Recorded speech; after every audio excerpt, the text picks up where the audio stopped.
Good evening. It is time for some more reading from The Problem of Slavery in the Age of Revolution.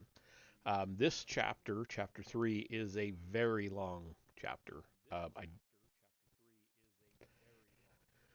I highly doubt I would be able to get through it in one night. My voice won't hold out, so I'm going to shoot for the midway point and we'll finish it on Friday. So, here we go. Chapter 3, The Seats of Power 2. So,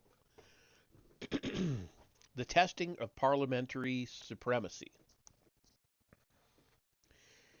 In England, as in France and America, planter representatives maintained that slave property was immune from any interference by the central government. Reminding their legislative colleagues of the recent precedent of 1776, they warned that the security of their property was an essential requirement for political union. And as one might expect, direct challenges to slavery within the national assemblies were neither frequent nor threatening. James Sloan's move in Congress for abolition of slavery in the District of Columbia was as futile as Philip Francis's proposal in Parliament for gradual emancipation in the West Indies.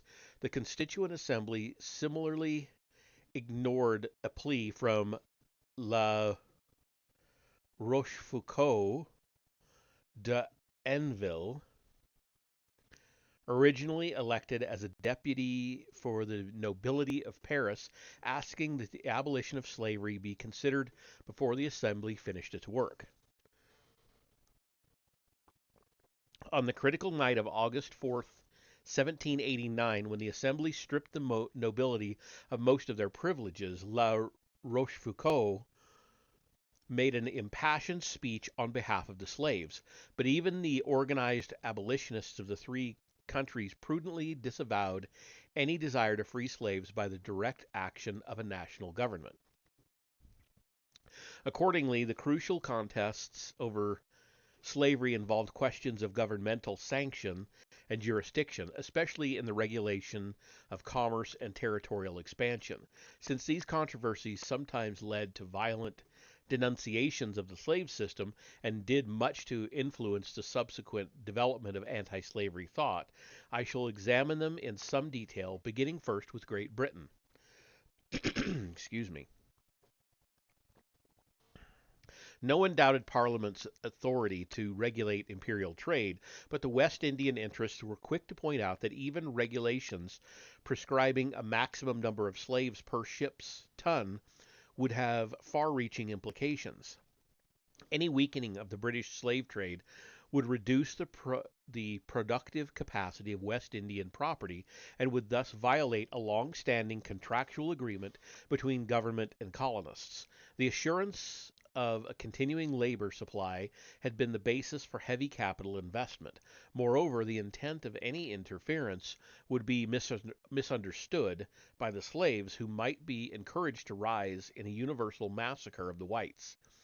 Such objections, sustained by petitions from the port cities, nearly blocked a cautious regulation bill of 1788, which promised compensation for losses and which required Pitt's personal influence to pass the House of Lords. The next year, as the anti-slave trade campaign really got underway, merchants complained that the regulation law put them at a disadvantage in competing with New Englanders, whose state laws theoretically barred them from such commerce altogether. The struggle to abolish the British slave trade was dominated from the start by the fear of foreign competition and by sensitivity to events in foreign countries, particularly France. In 1791, Sir William Young reminded the House of Commons that 2 years had passed since William Wilberforce had spoken confidently of their nation's following in the footsteps of British philanthropy. Yet the French National Assembly had adopted by acclamation a promise that it had no intention of ever disrupting the commerce between France and her colonies. The result of the French investigation of the slave trade had been French gains on the West African coast. Spain had issued a royal edict which encouraged the slave trade with a bounty. Excuse me. Holland and the United States were poised, waiting to capture whatever part of the trade England abandoned. The British abolitionists' cause suffered not only from the failure of the Ami de Noir, but also from the ramifying effects of revolution and war. Many English leaders responded as enthusiastically as Edmund Burke to Wilberforce's great speech of May 13th, 1789, which initiated the abolitionist campaign. Excuse me.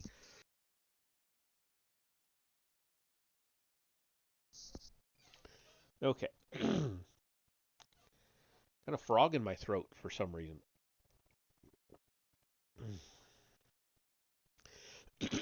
Excuse me again. But by 1792, Burke's own attack on the French Revolution had helped nourish the fear of Jacobism that Jacobinism, Jacobinism.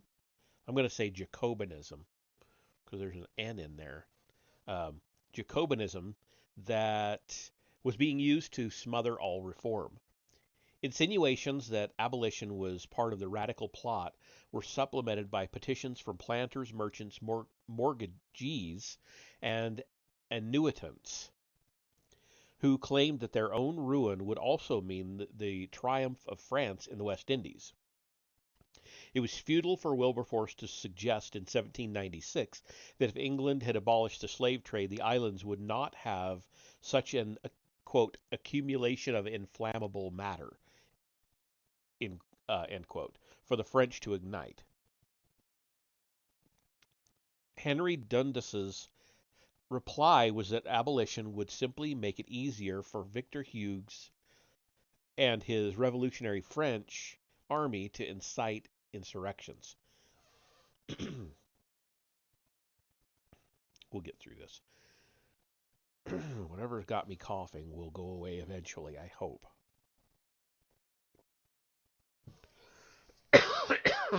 Excuse me. Man. Nevertheless, even in 1792, prospects looked more promising in the House of Commons until Henry Dundas, a close ally of Pitt, secured an amendment substituting gradual for immediate abolition of the African trade. In point of fact, gradual simply meant postponement to a specified date. Dundas urged the year 1800, but the House finally agreed on 1796. The shortness of the interval tended to obscure the importance of their reasoning given for delay, which specifically linked commercial regulation with the internal affairs of the colonies. Dundas argued that enforcement of abolition would require the cooperation of West Indian legislatures, and that laws ameliorating the condition of the slaves and thus encouraging their national increase must precede the closing of the African trade. Abolitionist leaders had always known that the slave trade and West Indian slavery were intimately connected, but had assumed that by stopping the former, which was within the province of Parliament, West Indians could be forced to improve the condition of their Negroes by making the abolition of the slave trade depend on colonial reforms. Dundas suggested possibilities for indefinite delay. In 1797, for example, a year after abolition should have gone into effect, according to the resolutions of the lower house, Charles Rose Ellis, a West Indian leader, persuaded Parliament to support recommendations to the colonial governors to be circulated by the Crown for domestic legislation that would decrease the island's dependence on the African trade. No effective reforms resulted from these recommendations, but they implied that the House of Commons had temporarily surrendered its jurisdiction over the slave system. Meanwhile, the House of Lords had slowly buried the lower house's resolutions of 1792, which were said by the Lord Chancellor to be an quote-unquote unprecedented attempt by Parliament to regulate the internal affairs of the colonies.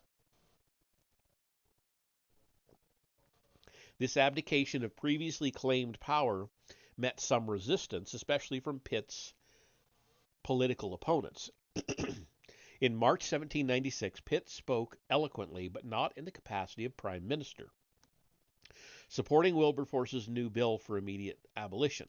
When the measure lost by a mere 4 votes, a crushing disappointment for Wilberforce, Philip Francis openly questioned Pitt's sincerity. A few weeks later, he offered a remarkable plan for the direct reformation of slavery and gradual emancipation of Negroes. Though Francis presented his proposals as a substitute for the apparently hopeless approach of stopping the slave trade, his plan required Parliament to exercise more authoritarian power than was later used by the United States government in the crisis of Civil War and Reconstruction. And Francis challenged anyone to deny Parliament's supreme right to make laws for the colonies. To argue that such powers should be reserved was to acknowledge the existence of such powers.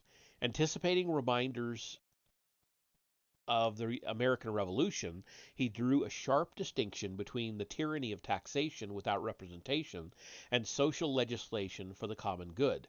Besides, the West Indies could never become independent since the islands lacked unity or any semblance of a common bond, except, perhaps, for their barbarous slave codes.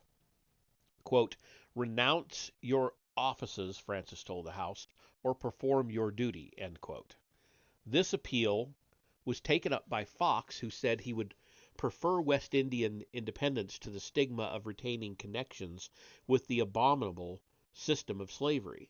But Pitt warning that, quote, "stirring a question of such a delicate nature would only excite a spirit of jealousy and defeat its own object," end quote. And on the matter of jurisdiction, he affirmed that the House, quote, "had relinquished the power of making any alteration with respect to the property of the Negroes." End quote.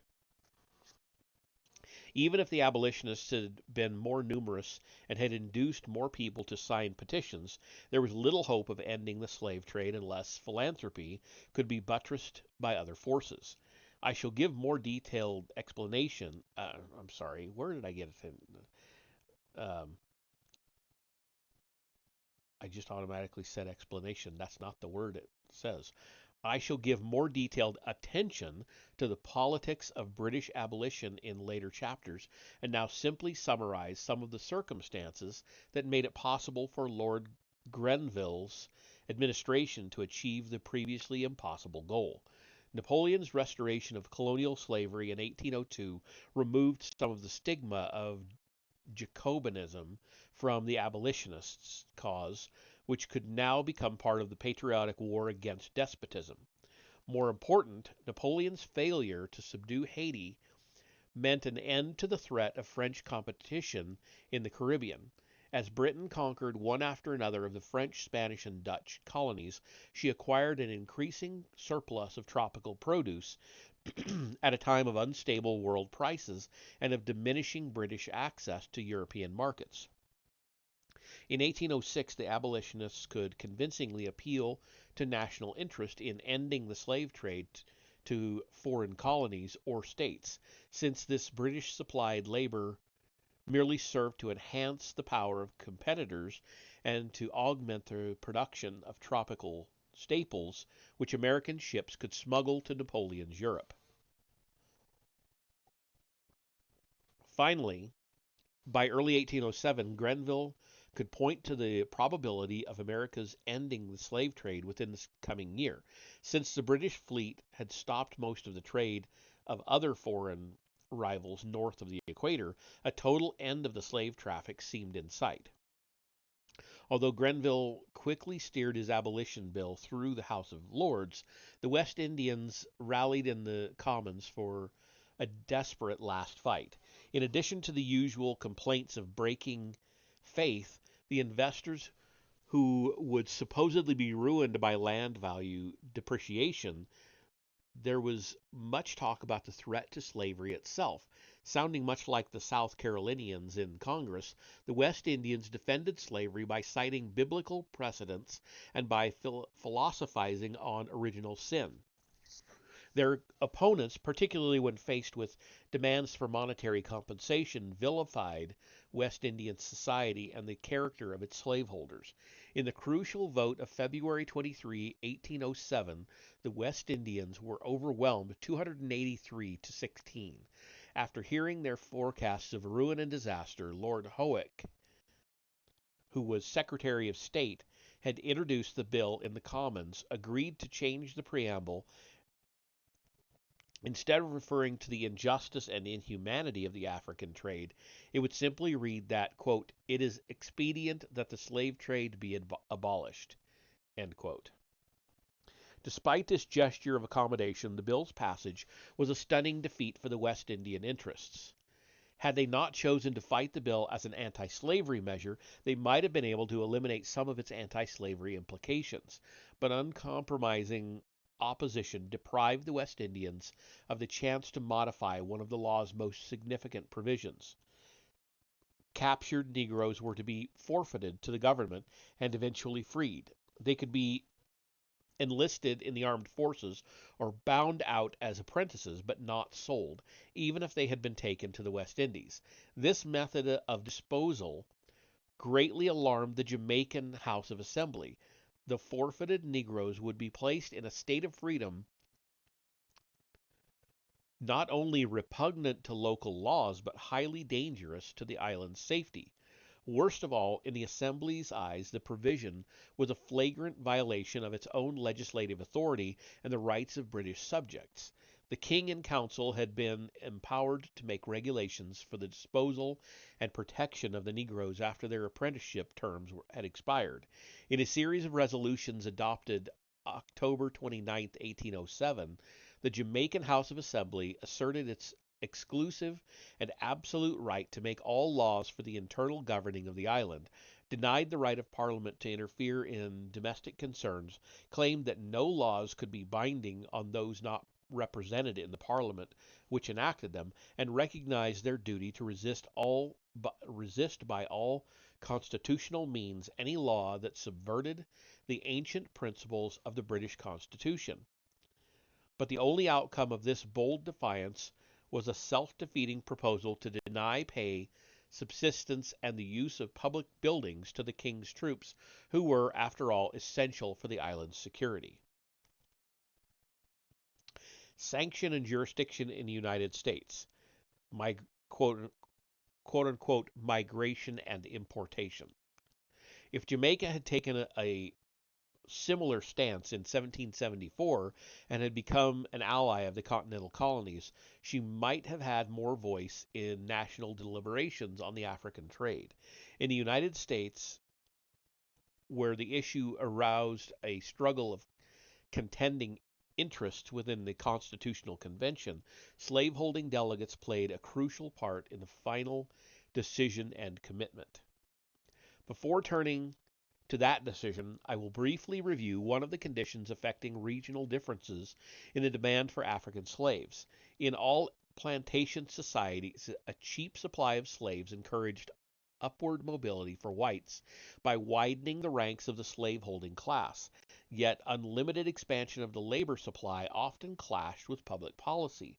Thus, in Jamaica, as well as in North America, legislators had long tried to limit the ratio of blacks to whites and to regulate slave imports by duties which were sometimes disallowed, as in 1774 by the Crown. In contrast to the West Indies, however, the southern states had assurance that cutting ties with Africa would not result in a shrinking labor force. When the First Continental Congress agreed in 1774 to prohibit the importation of slaves along with more innocent commodities, high moral principle gave added thrust to economic retaliation, but questions of morality and sincerity had tended to obscure the fundamental demand on which most of the colonists could agree: the right of the localities to control slave importation as part of their larger right to self-determination.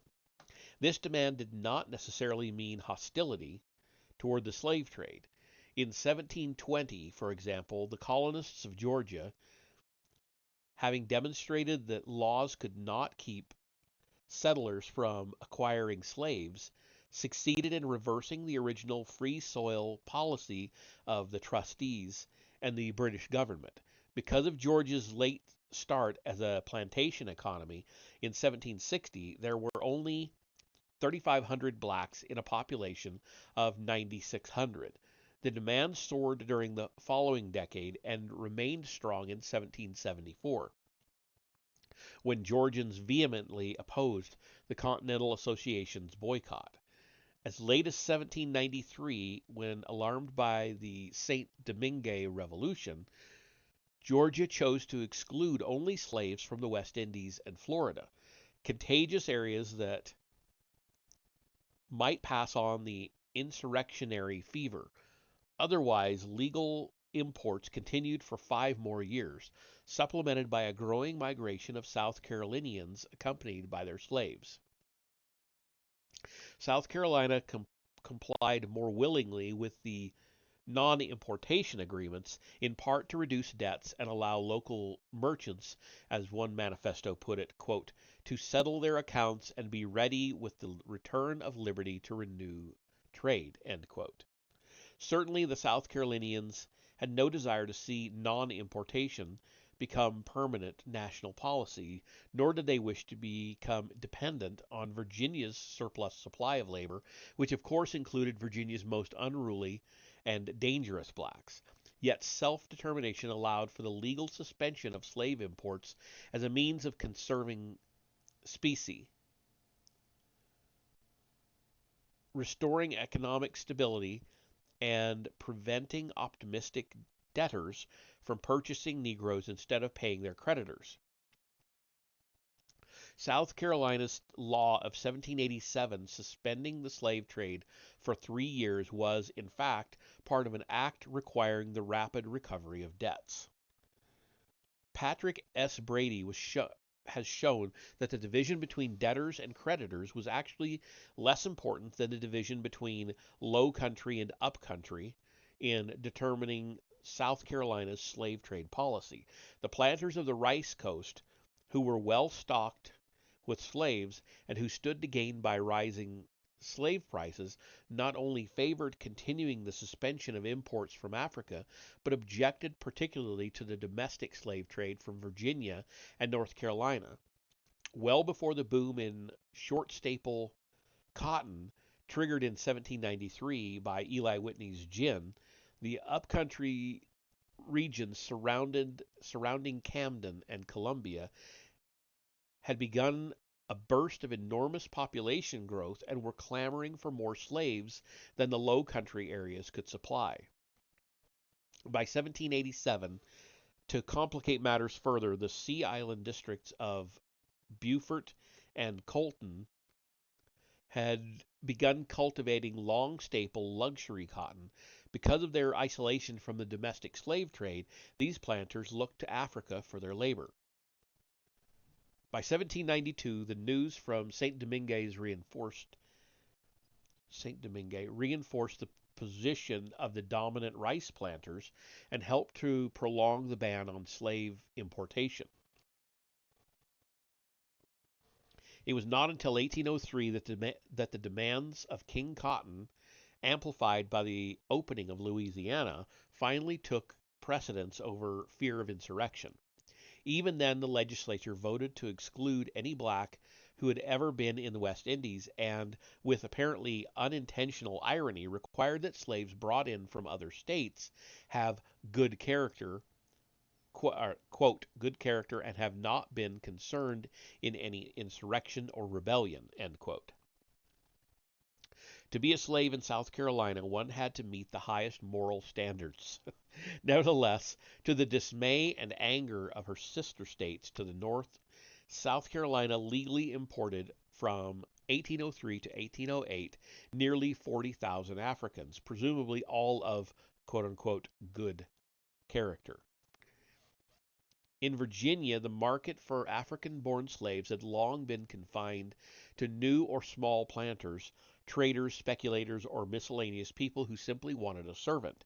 Yet, as Darrell D. Wax has pointed out, quote, throughout the colonial period, Whenever economic conditions permitted, Virginia planters willingly purchased freshly imported Negro slaves. End quote. Until the late 1760s, Virginia had been allowed considerable leeway in taxing imported Africans. In 1772, however, the House of Burgesses self-righteously requested the Crown to accept a heavy duty on such, quote, a trade of great inhumanity, end quote. When the Crown disallowed the act, the Virginians could piously claim they had never really wanted Negro slaves, but had been forced to accept them by the perfidious English. Patriotic edicts did not necessarily mean effective enforcement. For example, in September 1773, an American slaving captain wrote his Rhode Island employers from Fredericksburg reporting that since no one had shown up at an emergency meeting of the association, which was supposed to prevent importations, he had disposed of all but 2 of his slaves, receiving especially fine prices for the children. Nevertheless, Virginia took the lead in making a disavowal of the slave trade a part of revolutionary ideology. Even though the Commonwealth was happy to supply slaves to her neighbors, her public policy opposed any further growth of Negro population, whether slave or free.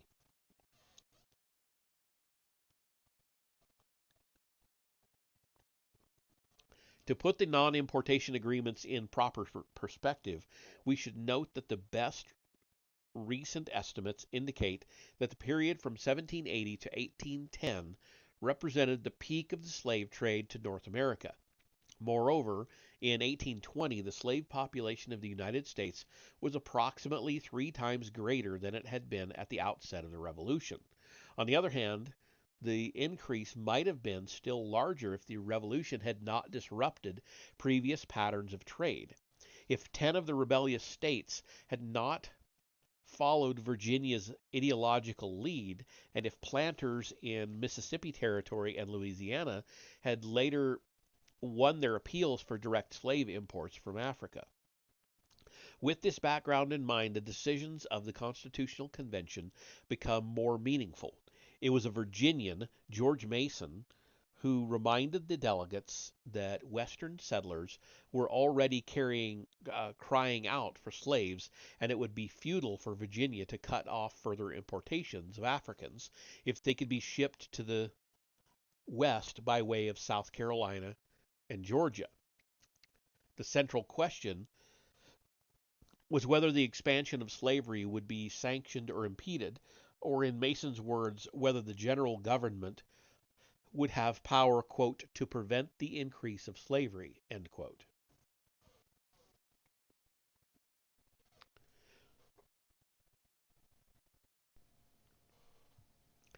On July 23rd, Charles Cotesworth Pinckney, a South Carolinian educated at Oxford and the Middle Temple, announced that he would vote against the Constitution if it lacked some security against the future emancipation of Southern slaves. 3 days later, the Committee of Detail, chaired by another South Carolinian, John Rutledge, began working on a draft of the Constitution. Although many Southerners were ardent nationalists who wished to create a strong and vigorous central government, they also feared that the congressional power, quote, to regulate commerce among the several states, end quote, could be used as a weapon against slavery and as a device for exploiting the plantation economy. The Committee of Detail failed to adopt the explicit guarantee demanded by Pinckney, but agreed to restrict the Commerce Clause by adding 2 sections protecting the economic and social interests of the Deep South. One was the requirement of 2/3 majority in both legislative houses for the purpose of import duties and laws regulating foreign trade. The other stipulated that, quote, no tax or duty shall be laid by the legislature on articles exported from any state, nor on the migration or importation of such persons as the several states shall think proper to admit, nor shall such migration or importation be prohibited, end quote.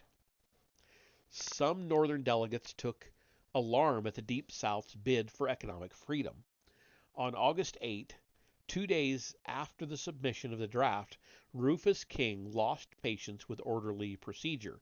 He provocatively linked the issue of representation to the continuation of the slave trade and to the prohibition of taxes on exports.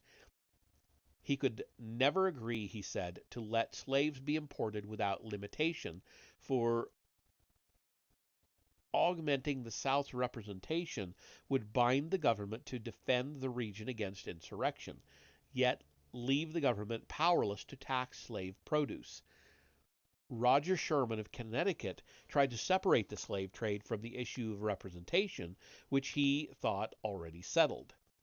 But Gouverneur Morris then expanded on King's sectional attack, delivering a sweeping indictment of the South's nefarious institution, quote unquote, which had turned Virginia and Maryland into barren wastes of misery and poverty, and which now induced the Georgian and Carolinian to go to Africa, where, quote, in defiance of the most sacred laws of humanity, he tears away his fellow creatures from their dearest connections and damns them to the most cruel bondage, only to be rewarded by more votes in a government instituted for the protection of the rights of mankind. End quote.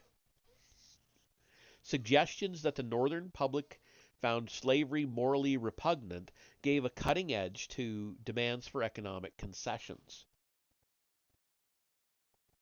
But Morris's rhetoric also exploited the contradictions underlying American liberty and union, contradictions which the convention had tried to forget.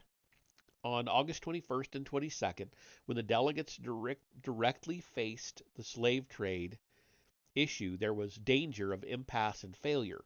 Charles Pinckney informed the Assembly that ancient Greece and Rome furnished illustrious precedents for South Carolina, and that in all ages one half of mankind had been slaves.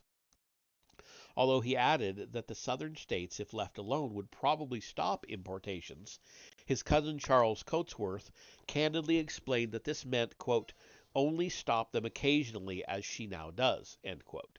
The Deep South stood firm in threatening to reject the Constitution if the committee's clause were rejected. Charles Cotesworth Pinckney accused the Virginians of favoring an end to the slave trade so they could monopolize the domestic supply of Negroes. In any event, as John Rutledge pointed out, the convention had no business dealing with religion or morality. The only question was whether mutual interests would allow the Southern states to be parties to the Union. Angry Southern threats shifted the contest back to the high ground of abstract principle in the easier terrain of immediate interests and mutual concessions. Roger Sherman gave voice to the mood of accommodation when he said it would be better to allow the Southern states to go on importing slaves than to have them leave the Union. Gouverneur Morris, having paid tribute to the sacred laws of humanity, suggested that a bargain might be struck if a special committee considered the slave trade along with taxes on imports and exports. On August 24th, this committee of 11 submitted its recommendations, which embodied one of the crucial compromises of the convention. As explained by Charles Cotesworth Pinckney, it had been in South Carolina's interest to ally with Virginia and the former majority of states desiring restrictions on navigation acts. However, in view of the northeastern states' quote unquote liberal attitude on the slave trade, he was willing to recognize the commercial losses the Northeast had suffered as a result of the Revolution, and withdrew his support for the requirement of a two-thirds legislative majority for import duties and other commercial regulations.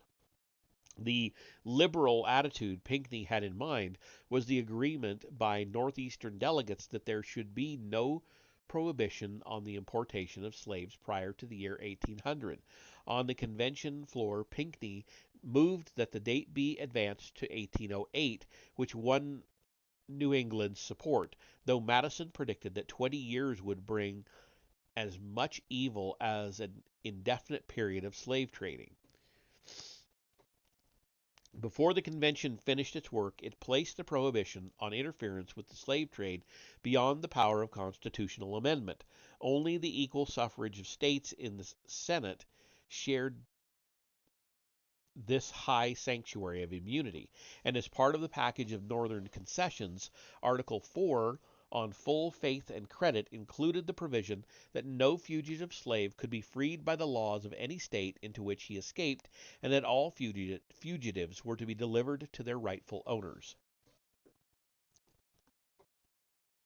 During subsequent decades, there would be endless and involved debate on whether the Constitution implicitly challenged or gave positive sanction to the South's peculiar institution. Many of the framers, including Madison, had scruples against openly acknowledging that human beings could be property. The use of the euphemism persons could not disguise the support given to slavery by the Three-Fifths Compromise and the clause respecting fugitives. The slave trade provision was another matter, since in 1808 a constraint on Congress could suddenly become a delegated power. In Charles Pinckney's words, it was a, quote, negative, pregnant, restraining for 20 years and giving power after, end quote. That was an odd sentence. There is some evidence that migration referred to what today would be called immigration, a word which modern implications, a word whose modern implications Jeremy Belknap helped to popularize in the 1790s. It is likely that Northern members of the Committee of Detail were willing to accept a continuance of the slave trade so long as no national restrictions could be imposed on immigration from Europe. Such immigration would presumably keep the North from falling behind the South in population and political power.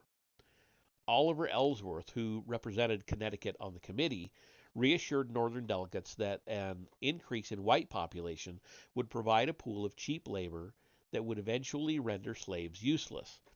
In a different context, Charles Pinckney feared that the absence of uniform rules on naturalization and citizenship would allow new states to encourage unrestricted immigration.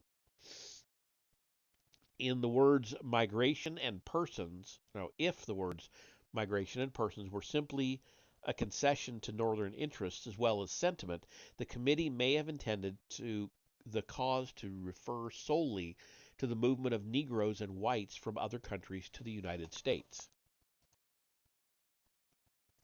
On the other hand, the original purpose of the clause was to prevent the federal government from ever interfering with state regulations regarding the migration or importation of persons. And as we have seen, both Virginia and South Carolina placed restrictions on the migration of slaves from other states, even when accompanied by their masters. In 1792, South Carolina suspended the domestic slave trade along with foreign importations. Given the restrictive purpose of the clause, the word migration must have been all-inclusive. After the convention had agreed on the 20-year limitation, Governor Morris offered two reasons for changing the wording of what was to become Article 1, Section 9.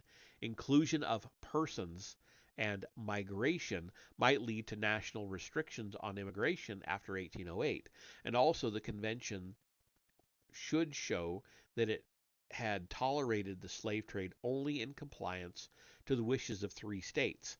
Accordingly, Morris proposed the substitute phrase, if acceptable to the states concerned, quote, importation of slaves into North Carolina, South Carolina, and Georgia, end quote. George Mason said he had no objection to using the word slaves, but thought that naming the 3 states might give offense. John Dickinson, still desiring to accept states that had already permanently outlawed the slave trade, suggested the less specific wording, quote, the importation of slaves into such of the states as shall permit the same shall not be prohibited by the legislature of the United States until the year 1808. For some reason, he has just U with a line and S with a line in that. I'm not sure why that is. Maybe that's how I mean, it is a quote. It's just odd. It's just the U with a long line, S with a long line. Anyway, never seen anybody write that way. The convention decided not to sanction slavery so openly and thus kept the original phrase such persons, but by retaining the word migration and inserting the qualifier now existing after several states, the delegates opened the way for violently conflicting interpretations. In the congressional debates over the Alien Law of 1798, Federalists ultimately conceded that until 1808, the Migration Clause gave states exclusive control over admitting, though not deporting, aliens. But Jonathan Dayton, who had been a convention delegate from New Jersey, contended that such persons applied only to slaves and that, quote, the sole reason assigned for not using slaves was that it would, using the word slaves, was that it would be better not to stain the constitutional code with such a term, end quote. Abraham Baldwin, a former Georgia delegate who challenged Dayton in the House of Representatives, correctly remembered that some of the convention members had observed, quote, that this expression would extend to other persons besides slaves, which was not denied, but this did not produce any alteration of it, end quote.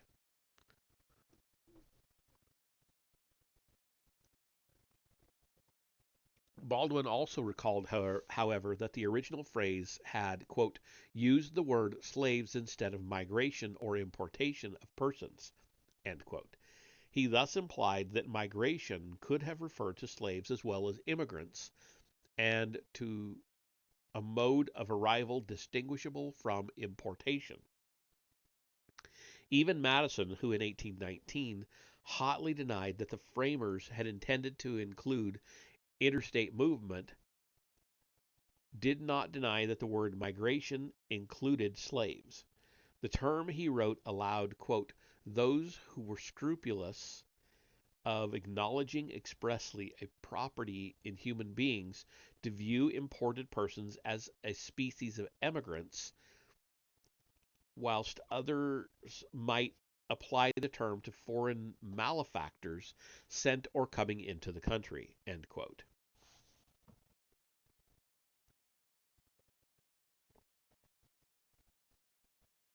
I'm going to pause right there to go get some more water, and I will be right back. It'll only take a second.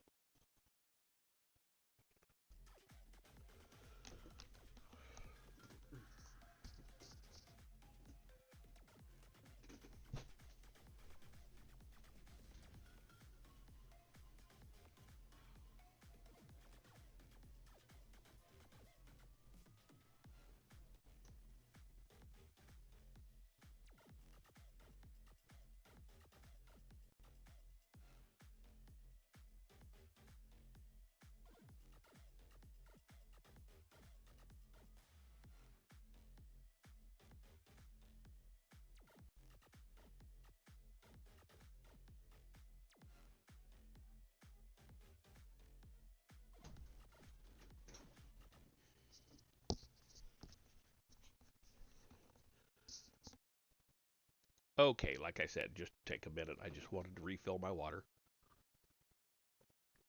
Okay, so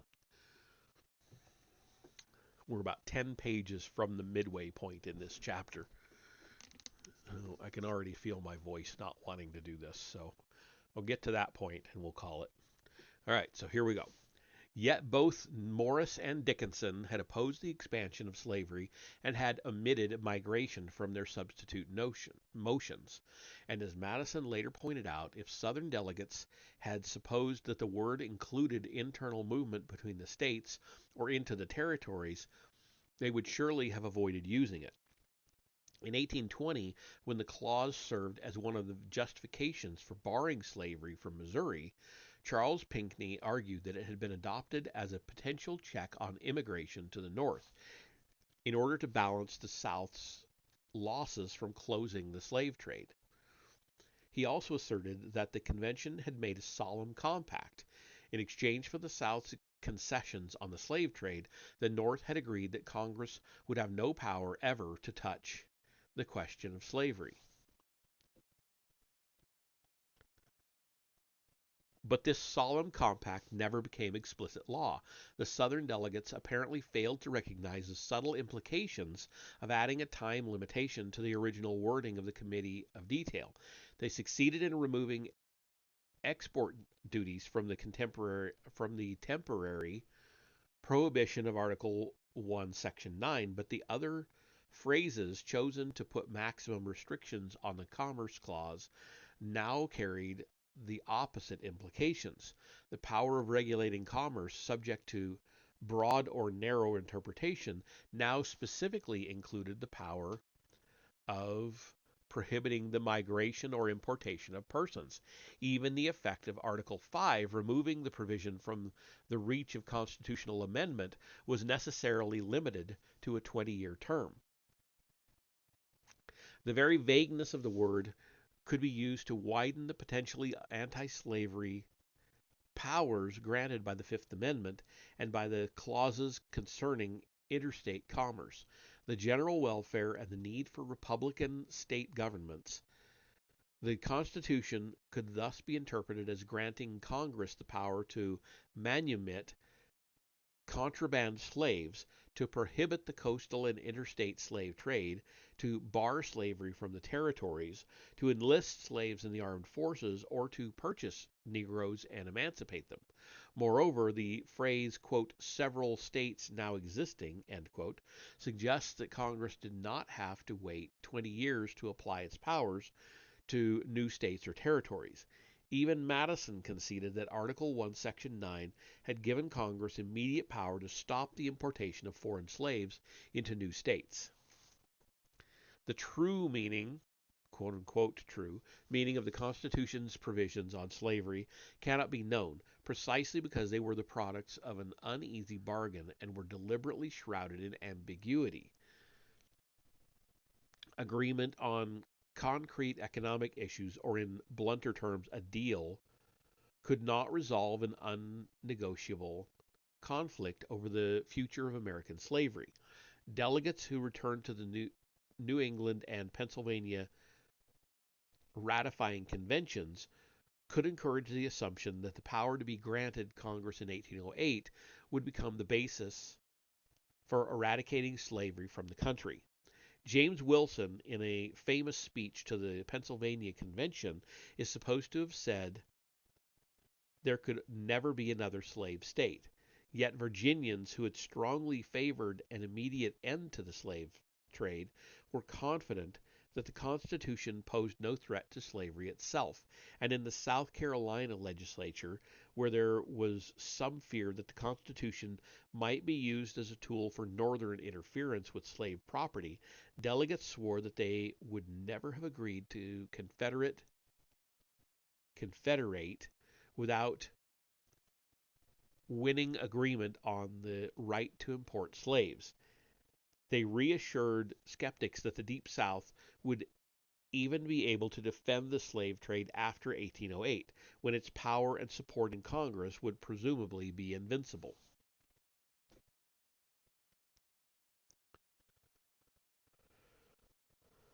Northern and Southern delegates could tell the people in their respective sections that slavery had been given a mortal wound or the most secure protection, but ultimately both sections had agreed to defer the question to the future. Unlike Parliament's resolutions of 1792, which called for a definite ending of the slave trade at a specified date, the Constitution was open ended, stating simply that Congress could not prohibit the trade for 20 years. Both opponents and defenders of slavery had faith that time was on their side, and both sides, if disposed to place the Union above inflammatory sectional interests, had strongly implied that the continuance of the Union would depend on the fulfillment of their expectations. Gestation of the negative pregnant, quote unquote.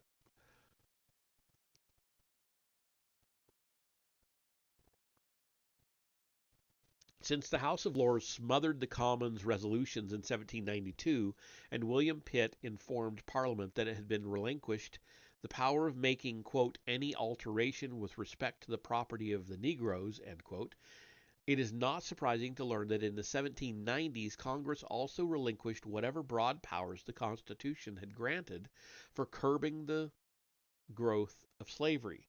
Neither Britain's struggle against revolutionary France nor America's efforts to establish national unity was conducive to social experimentation, and since Southerners had far more political power than did the West Indians in Parliament, their threats of resistance were also more credible. On February 11, 1790, Congress interrupted its deliberations on Hamilton's report on public credit to hear a Quaker petition praying that the infinite Father of Spirits would inspire the new Congress to exert all its power against the licentious wickedness of the slave trade, notwithstanding quote unquote seeming impediments. When a Pennsylvania congressman moved that Quaker petitions be referred to a committee, and when a Virginia congressman observed that the Constitution at least gave authority to levy a tax on slave imports, the Georgians and South Carolinians exploded in anger, sneering at the hollow patriotism and hypocrisy of the Quakers. James Jackson baldly claimed that slavery was not only allowed by the Savior, but positively commended by the Bible. William Smith, when then defined the rule that would ultimately prevail. Prior to 1808, it would be a betrayal of constitutional agreement even to consider possible ways of restricting slave importations.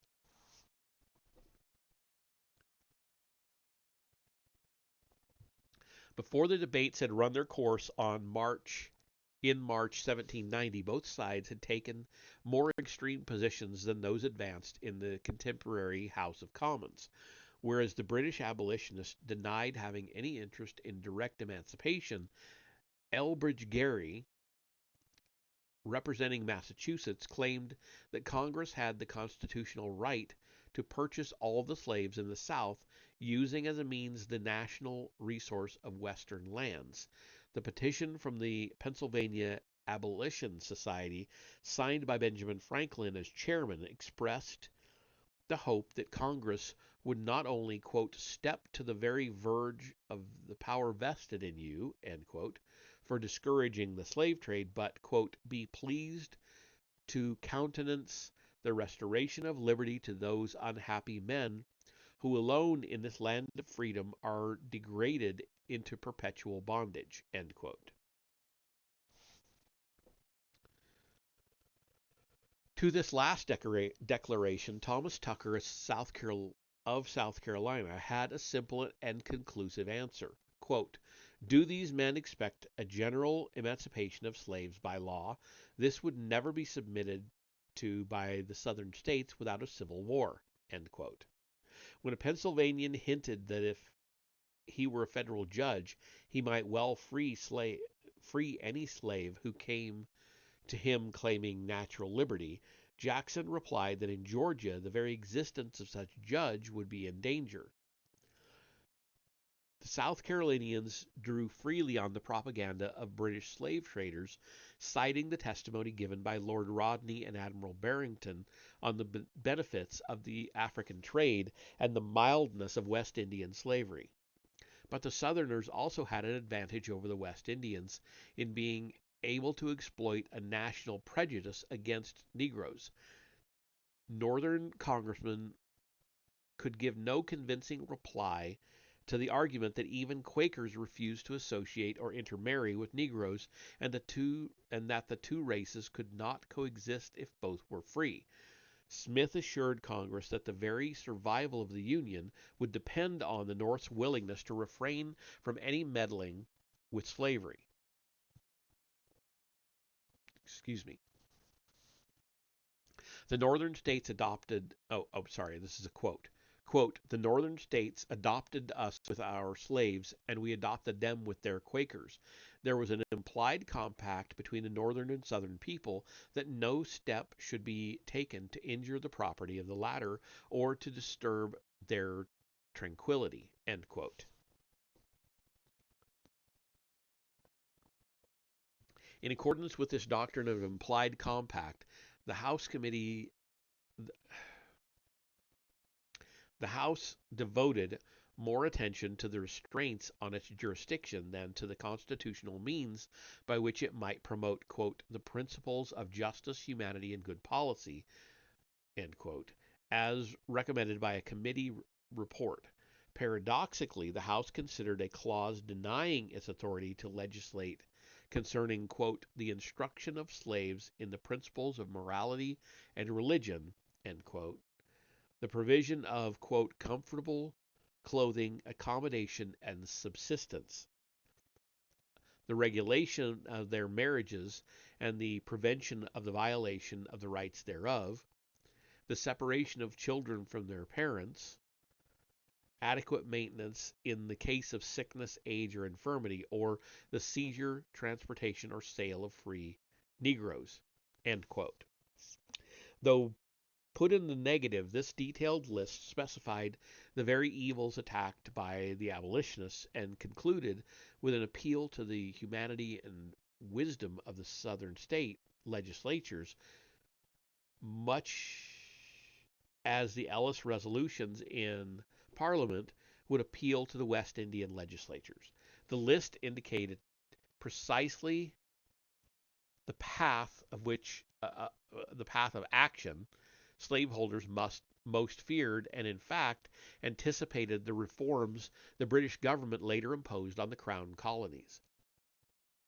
As finally adopted, the resolution simply stated that Congress had no authority to interfere in the treatment or emancipation of slaves, but acknowledged that the Constitution conferred the authority to prevent aliens from outfitting slave ships in the United States and to prohibit the American slave trade to foreign ports. This self-denying resolution was a clear victory for the South, and by 1793, with the passage of a fugitive slave law, the government had embraced a double standard in defining its jurisdiction over the peculiar institution.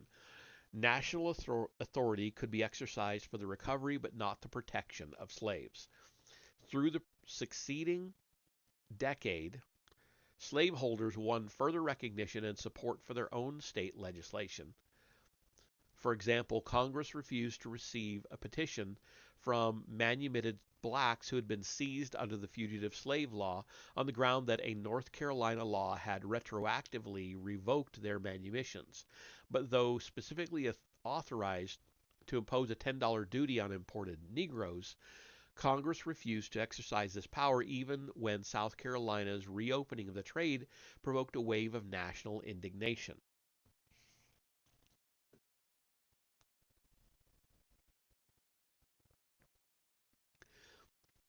In Britain, abolition of the slave trade had no chance of success until proposed by Lord Grenville and sanctioned by the majority of his cabinet. The American government showed no sign of moving against the traffic until President Jefferson, in his annual message of December 1806, condemned, quote, those violations of human rights which have been so long continued on the unoffending inhabitants of Africa, end quote, and urged Congress to take advantage of the approaching end of constitutional limitation. Unlike the West Indians in Parliament, the Southern representatives in Congress were not divided by such issues as stopping the shipment of slaves to captured or foreign territories, nor were they ideologically committed to the African trade as a necessary prop to slavery. Virginians could join with South Carolinians in denouncing any proposal that either reflected upon the morality of slaveholding or posed a threat to the security of the slave system. On the other side, the most outspoken critics of slavery in Congress tended to be men of little political weight. Northern Federalists, having taken the lead in promoting emancipation in their own states, commanded the small vote of free blacks who saw the Republicans as the party of racism and oppression. How? But the 1806 Federalists looked with icy suspicion upon any of Jefferson's proposals, particularly ones that might weaken commerce or encroach upon the rights of states. The anti-slavery Republicans were isolated from their Federalist opponents and from the conservative Southerners of their own party, and if there were no Wilberforces among the Federalists, there were no Samuel Romillys among the Republicans. With the possible exception of Stephen Bradley in the Senate, they were, in Henry Adams' phrase, quote, ordinary representatives of an intellectual mediocrity, end quote.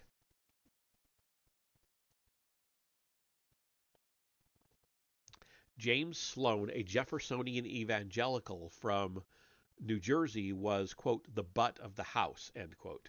Barnabas Bidwell of Massachusetts, who later fled to Canada after stealing public money, was dubbed by John Randolph as, quote, the president's clerk of the water closet, end quote.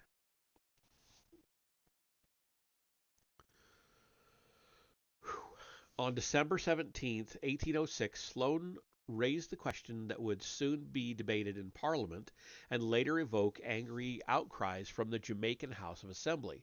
The President's recommendation had been referred to a committee headed by Peter Early of Georgia, who presented a bill stipulating that captured slaves would be forfeited to the government and sold. Sloan moved that all such slaves coming into the hands of the government should be emancipated. Early immediately pointed out that the law could never be enforced if the illegally imported slaves were set free. Quote, the whole people will rise up against it, end quote. Besides, Congress had no jurisdiction over manumission, which was controlled by state law. Sloan, in a reply that would have raised eyebrows among the West Indians, asked whether Congress did not have power, quote, as completely to prohibit this trade as the Parliament of Great Britain, end quote. Early then expanded on the underlying issues at stake. Quote, we are told it is cruel and disgraceful to keep them in slavery. There is no doubt of it. But would it not be more cruel to place them in a situation where we must, in self-defense, get rid of them in some way? We must either get rid of them or they of us. I will speak out. It is not my practice to be mealy-mouthed on a subject of importance. Not one of them would be left alive in a year, end quote. The Northern Republicans gagged at the thought of the federal government's becoming a seller of slaves. Quote, we punish the criminal and then step into his place and complete the crime which he had only begun. We sell his victims as slaves, receive the price of their slavery, and put it into the public treasury, end quote.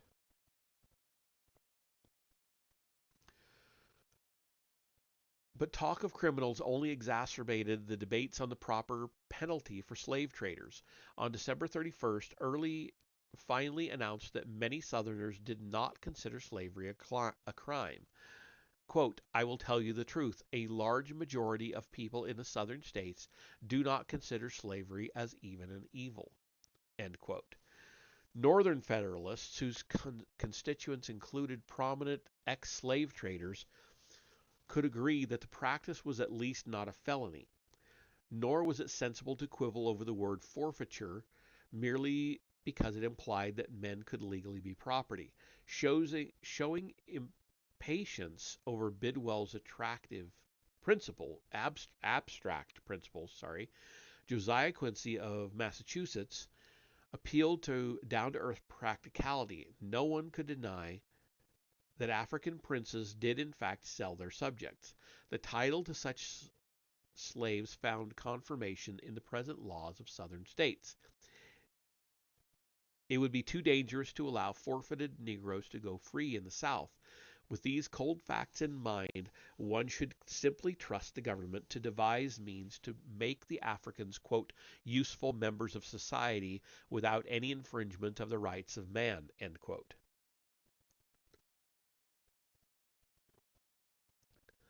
The crucial vote came on January 7, 1807, on a proposal by Bidwell that no person should be sold as a result of the abolition law.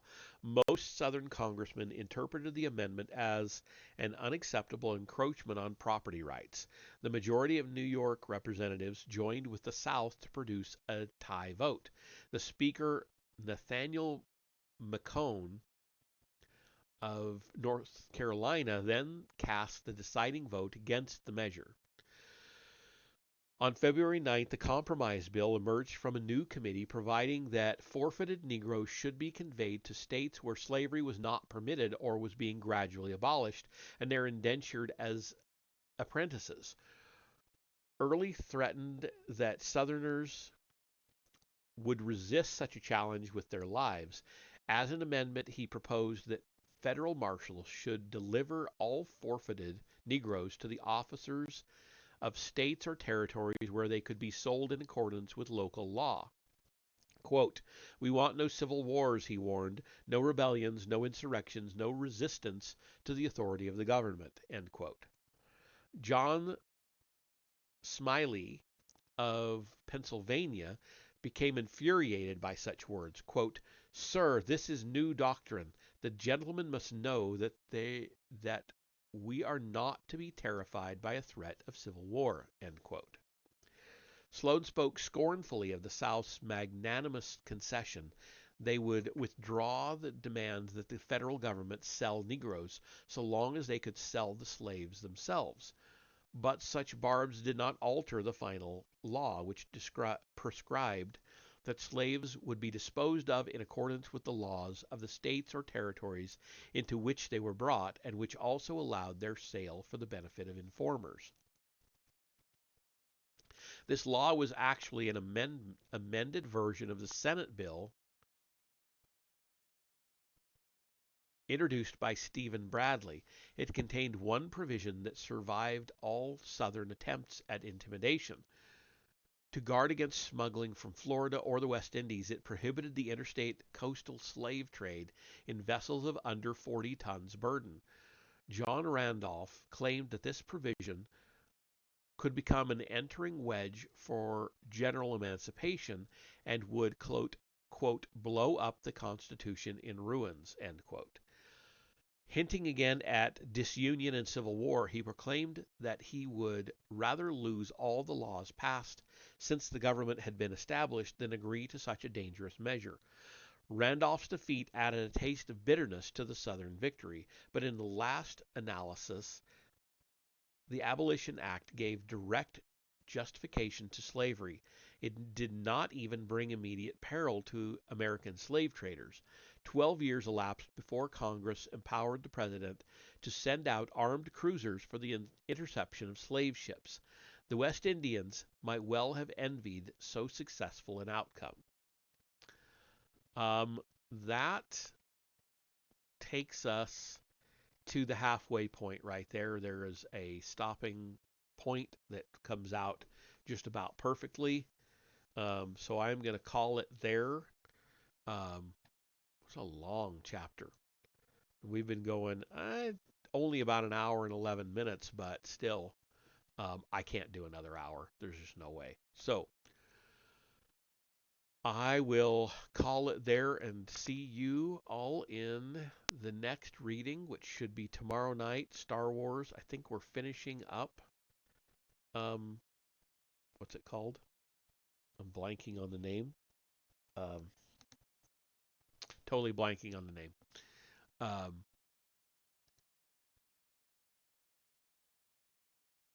what is it? Oh, Pandemonium. Duh. Yeah, I totally blanked. So I think I'm on my last reading in that book, and then we'll be finished with it. So we'll do that tomorrow night, and I will see you all then. Have a good night.